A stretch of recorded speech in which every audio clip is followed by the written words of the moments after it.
O Grêmio só ganhou 2 jogos no Brasileirão. Os 2 jogos no local que o Grêmio não pode jogar e não sabe quando vai poder. O que nós temos que pensar, e me parece que esse é o principal ponto, a tabela é óbvio que ela aperta, que ela pressiona, que ela é um complicador num momento como esse, mas a grande situação, e talvez esse seja o grande ponto que a gente precisa discutir aqui, é como melhorar. O que precisa fazer para melhorar? Tem um dado, Bertoncello, que talvez seja o mais importante nesse momento para a gente analisar.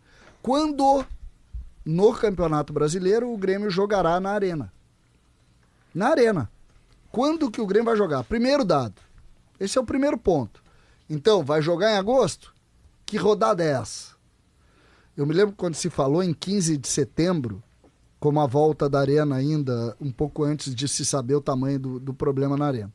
Ali era a 27ª rodada contra o Flamengo, no dia 17 de dezembro. Se acontece... Setembro, desculpa. Se acontece isso, nós estamos falando de risco seríssimo. Muito grande. Tá? Seríssimo. Por quê? Porque o Grêmio está perdendo esses jogos, o Grêmio está tendo dificuldade nesses jogos, isso é real. O que aconteceu hoje é que o Grêmio perdeu mais uma vez um jogo que só merecia perder. O Grêmio não tem tanta produção assim para não perder o jogo. Em nenhum momento o Grêmio correu o risco de ganhar o jogo. Exatamente. Ganhar o jogo o Grêmio nunca teve para ganhar. É. O Grêmio teve um empate, uma bola, teve, mas ganhar não. E é em casa, contra o Botafogo, que hoje se mostrou um time que também tem as suas fragilidades. Mesmo liderando o campeonato, a gente sabe que o Botafogo, eu achei que sentiu um pouco a pressão do Grêmio. Aí, nós vamos, e a gente avança em relação a essa condição do Grêmio não ser mandante. E depois nós paramos nas dificuldades técnicas do Grêmio, que mais uma vez hoje mostrou que o seu planejamento, ele é muito falho. O Grêmio não tem reserva para o Diego Costa. E não é de hoje que o Grêmio não tem reserva para o Diego Costa. A gente está cansado de saber que o JP Galvão não tem condição de jogar. Cansado de saber. A gente insiste porque a gente torce. Vai dar certo. Vem cá, desde que data a gente sabe que ele não podia dar certo? Outubro do ano passado? O Grêmio não contratou jogador para ser substituto do Soares. Aí achou o Diego Costa no finalzinho da janela. Contratou o Diego Costa.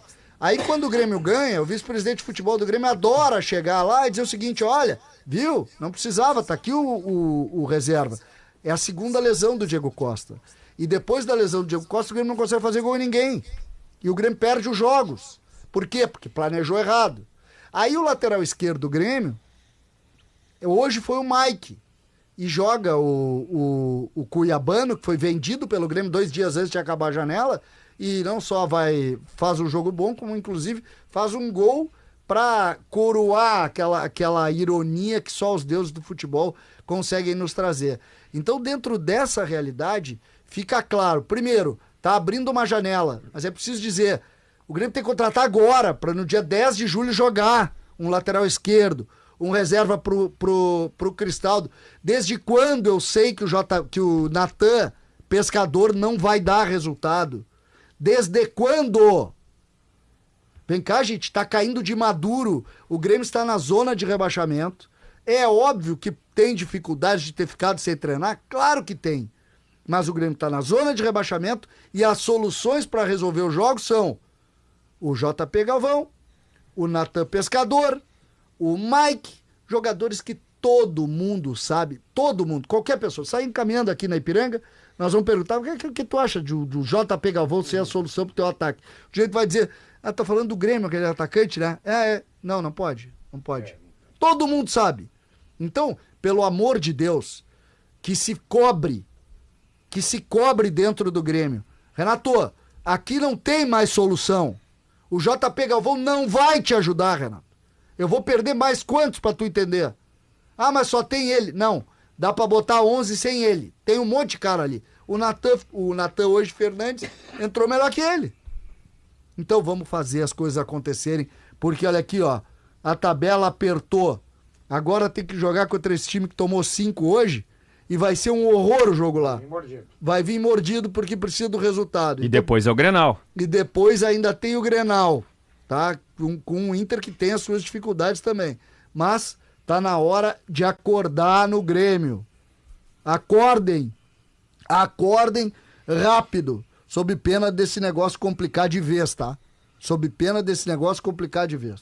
Bom, ô Guerrinha, olha só a ironia da situação do Grêmio nesse momento de 2024. Quais são os números defensivos do Grêmio na temporada, Bertoncello? Bom, o Grêmio tem 31 partidas, contando as competições, todas elas, o Gauchão, a Recopa Gaúcha, o Brasileirão, a Libertadores. O Grêmio tem 31 jogos e sofreu 30 gols. 30 gols em 2024. E quantos gols o Grêmio sofreu no Campeonato Brasileiro? No Campeonato Brasileiro, o Grêmio até que é um dos piores ataques com 6 gols. No Brasileiro ele sofreu 9. 9 em 7 jogos. Isso aí. Bom, aí tem uma questão que é a seguinte, Guerrinha. O ano passado, o Grêmio sofreu mais de 50 gols no Campeonato Brasileiro. Não está muito longe disso. Nesse momento ele tem 9 gols em 7 partidas. E se falava muito que o Grêmio tinha as suas soluções, mesmo com os problemas defensivos, porque tinha um cara extraterrestre, Suárez, que fazia muitos gols e dava muitas assistências. Só que nessa temporada a diferença é que o Diego Costa se machucou 2 vezes. E aí o Grêmio não tem os gols do Suárez, não tem a assistência do Suárez, e não tem os gols e as assistências do próprio Diego Costa. O que está acontecendo com o Grêmio, Guerrinha? Z4 do Campeonato Brasileiro. Eu acho o seguinte, Jory, no futebol, todos os treinadores têm a sua maneira predileta de jogarem, de escolherem como o seu time vai se portar. Perfeito, isso é normal. Mas quando essa maneira de jogar não dá certo, tu tem que ter o plano B. Por quê? Porque se não tiver o plano B, tu tá morto. E o Grêmio, eu acho que o Grêmio tem o plano B, que são os meninos. Perfeito. O que está acontecendo? Uma teimosia. Eu vou botar a goela abaixo dos outros, que eu estou certo. Que o meu time rende máximo é com centroavante, com aquele homem posicionado. Só que o homem posicionado, o centroavante escolhido pelo Renato, como disse o Pedro Ernesto, ele tem menos gols que esse menino que é zagueiro. Tem o mesmo número de gols, 3 gols. Amigo, ele é centroavante, ele tem que fazer gol.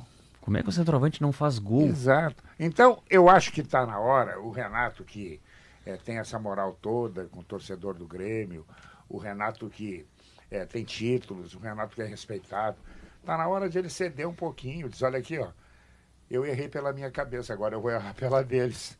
Vem cá os 2 guri, vamos jogar os 2 guri.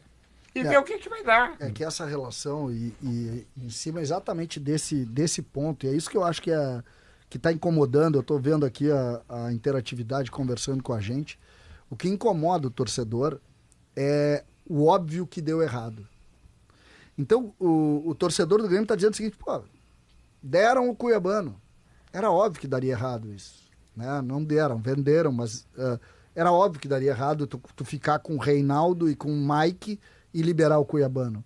É óbvio isso. É óbvio que o Jeromel não tem mais a mesma condição. É óbvio. E aí o gol é onde? É num bote errado do Jeromel, que todo mundo sabe que vai ter dificuldade porque tem 38 anos. Aí tu vai jogar uma partida dessas e tu tem o mesmo centroavante que deu errado em todo o ano passado, ou metade do ano passado. É óbvio que vai dar errado. E tu vai com o centroavante porque tu não tem outro no grupo. Porque tu não contratou. Aí vai se dizer assim, falta dinheiro? Claro! Contratou um de 1 milhão, é óbvio que vai faltar dinheiro. Aí tu continua olhando e tu diz o seguinte, tá, mas eu preciso mudar o jogo, o que eu faço? Aí tu olha pro teu banco e tu não tem jogadores que tu pode chegar.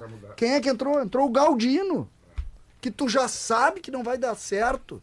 Aí tu vai, mas precisamos de um outro articulador, tu volta no Natan Pescador. Isso é que está incomodando o torcedor que está conversando com a gente aqui, está indignado, porque ele começa já a ter uma sensação de medo. E o medo no futebol, ele também prende o teu músculo, o medo também diminui a tua ambição, o medo também derruba a tua confiança. Eu acredito muito que o Renato, se acordar para o momento, porque não adianta o Renato entrar, e aqui vai uma crítica muito forte ao Renato, no sentido do que ele fez no jogo do Maracanã. Ele não pode entrar com a ideia de derrota. Ele não pode chegar depois desse jogo e dizer o seguinte, é que o momento do Grêmio é muito ruim, porque o Grêmio está viajando muito, porque senão tu te entrega já. O Grêmio foi hoje para a 4ª derrota consecutiva. Desde que o Grêmio voltou, O Grêmio perdeu todos os jogos do Campeonato Brasileiro. Isso. Todos os jogos. Bragantino, Flamengo e hoje. O Grêmio perdeu todos, Guerrinho. Aí tu vai dizer o seguinte, pô, mas que estranho lá, daí faz aquele jogo lá no Chile. Pois é, porque lá no Chile, a sensação que dá, é claro que o adversário é pior, mas a sensação que dá é que lá no Chile tu diz o seguinte, aqui nós temos que nos superar. Lá não dá pra nos superar. Lá não dá, porque a gente viaja muito, e aí a gente tá Mas fora. será que o Grêmio consegue se superar mais 29 jogos no Brasileiro? O Grêmio vai precisar. O Grêmio precisa, né? Mas o Grêmio precisa acordar, Guerrinho. O Grêmio precisa... Primeira coisa que tu faz nessa hora, Johnny, é tu admitir Agora tá que tu tem problema. Tá demorando pra contratar. Mas também. evidente, já de novo, já tá demorando. Não, e aqui, ó, o Bertoncello tem os números, todos os números possíveis ali, não tem número que o Bertoncello não tenha. E sobre o João Pedro Galvão, que é essa insistência, né? Não vamos botar a culpa na derrota nele. Não, né? mas... Agora mas, assim, poderia ser melhor sem ele. Exatamente, exatamente. O problema é que o João Pedro Galvão é aquele jogador que o CCD estava falando. Quando o torcedor vê ele em campo, ele sabe que vai dar errado. E aí o jogo vai lá e confirma a tese de que vai dar errado. Porque dá errado. O óbvio nessa hora, ele desmancha um torcedor. Não, eu me arrisco a dizer, Bertoncello, que o João Pedro Galvão ele pode até não ser o pior tecnicamente, mas em termos de números, de retrospecto, eu acho que dos anos 2000 pra cá, ele só não... Talvez ele tenha sido pior até que o Brian Rodrigues. O Brian Rodrigues deve ter feito, sei lá, 2, 3 gols, 4 gols. 2 gols. Então ele é melhor que o Brian Rodrigues só, em números. É bom a gente deixar claro uma coisa. O torcedor pé no chão, ele sabia, depois do Gauchão, que a chance do Grêmio ser campeão no Campeonato Brasileiro era muito pequena. Sabe disso. Agora, ele não quer correr o risco de estar entre os 4 piores. Diz, olha, nós não temos time para ser campeão, mas nós também não temos time para estar lá embaixo. E por que está acontecendo que está lá embaixo? Mas o Grêmio precisa, Guerrinho, o Grêmio precisa hoje... A primeira modificação do Grêmio é o discurso. Claro.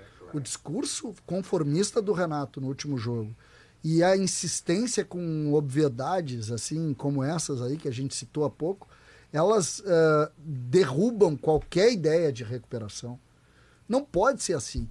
E o Renato, nesse ponto, ele se repete mesmo. Ele faz isso há bastante tempo. Ele gosta desse tipo de situação. Ele cria situações que vão deixando todo mundo muito atordoado com as suas soluções. Por outro lado, é melhor o Grêmio aprender, lutar por isso, do que o Grêmio também entrar em completo desespero. O que eu quero agora é, do Renato, daqui a alguns minutos, a mudança total do discurso. Tem que lutar contra essa adversidade que é jogar fora de casa. Vai seguir jogando até o dia 14 de agosto. Então essa realidade está posta. Ela não tem opção. O Grêmio vai jogar fora. Se perder todos os jogos até o final disso, vai estar rebaixado em agosto. Então, essa é a realidade. A realidade do Grêmio é essa. E o Grêmio, e isso serve para o Renato, serve para os dirigentes, o Bruno só fala quando o Grêmio ganha. Né? Então ele não vai falar porque ele só fala quando o Grêmio ganha. Então, o Grêmio precisa mudar a postura. Seja o Renato, que é a pessoa mais importante do Grêmio, sejam os dirigentes. Se os dirigentes não tiverem força para mudar, que se troque os dirigentes. Urgente. O Grêmio não pode cair de novo. Não pode cair de novo. Sobretudo em cima da passividade absurda de se fazer o básico demais. Tá na hora de se mexer. O Grêmio precisa se mexer. O torcedor quer algum balanço nisso. A brincadeira de trocar... tem que cair alguém. Não é exatamente cair alguém. Nesse caso, nós queremos que alguém chegue. Porque o Grêmio tá sentindo falta de presença ali. Seja dentro do campo, seja fora do campo.